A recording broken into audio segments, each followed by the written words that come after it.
She sighed before continuing. This might shorten the dinner. All right, we will go to my house, have some dinner, and then go straight to museum. That decreases the time. She smiled as she explained to him. Tokage-san, that is impolite to avoid your parents and your sis. Izuku stopped as he saw Setsuna's predatory glare. Izuku coughed a bit before continuing. Okay, but it is kinda not good when you just ignore them, you know. My mom bans me from watching All Might videos every time I misbehave. The last part got Setsuna giggled like crazy. After she calmed down a bit, but she still snickered a bit more before asking him, so you want to stay for the whole evening in my house, where a pack of goddamn Tyrannosaurus Rexes is currently residing? She put her hands at her hip and stomping her feet. Really? I thought you were smart, turn out you were stubborn as hell. I am just trying not to be rude, Izuku simply said. The longer you stay in my house, the eviler they will become, she warned him for the last time.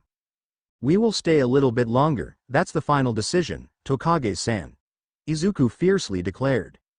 Setsuna snorted and pouted. Fine then, I won't protect you or anything, after the dinner I will go straight to my room and hide there until I go to the museum.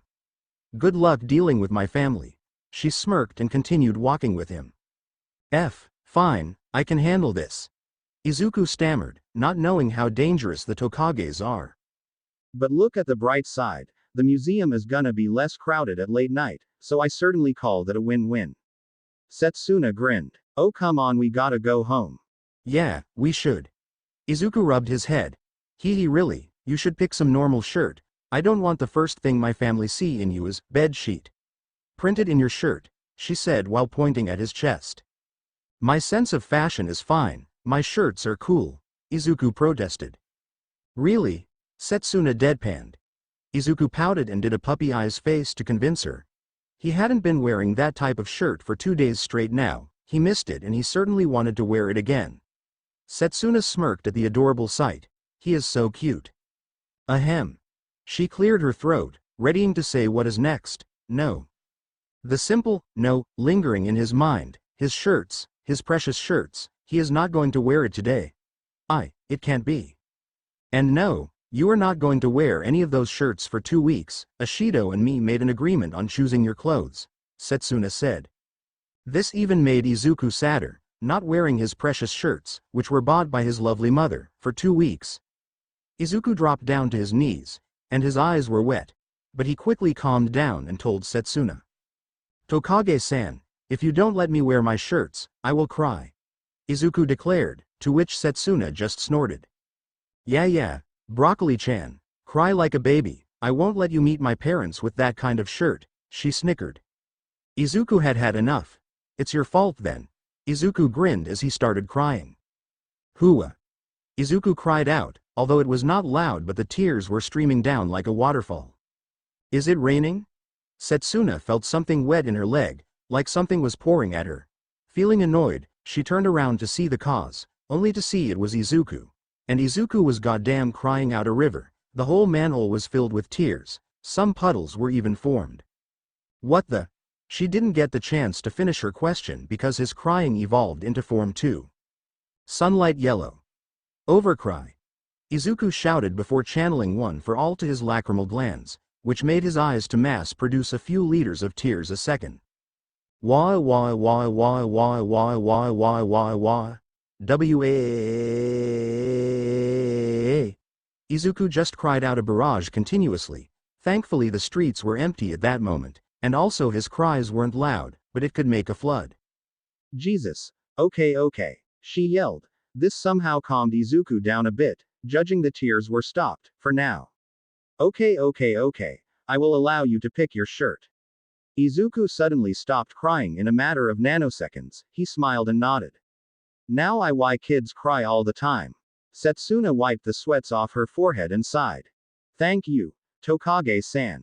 Izuku grinned mischievously. What text should I wear today? Maybe, wardrobe, or bed, or my new Tyrannosaurus bed. Izuku mumbled, not knowing Setsuna's ears literally raised up like a rabbit. What did you say? Setsuna asked him, not facing him. I am just asking myself what to wear tonight. Izuku was confused. Did he say something offensive? Yes,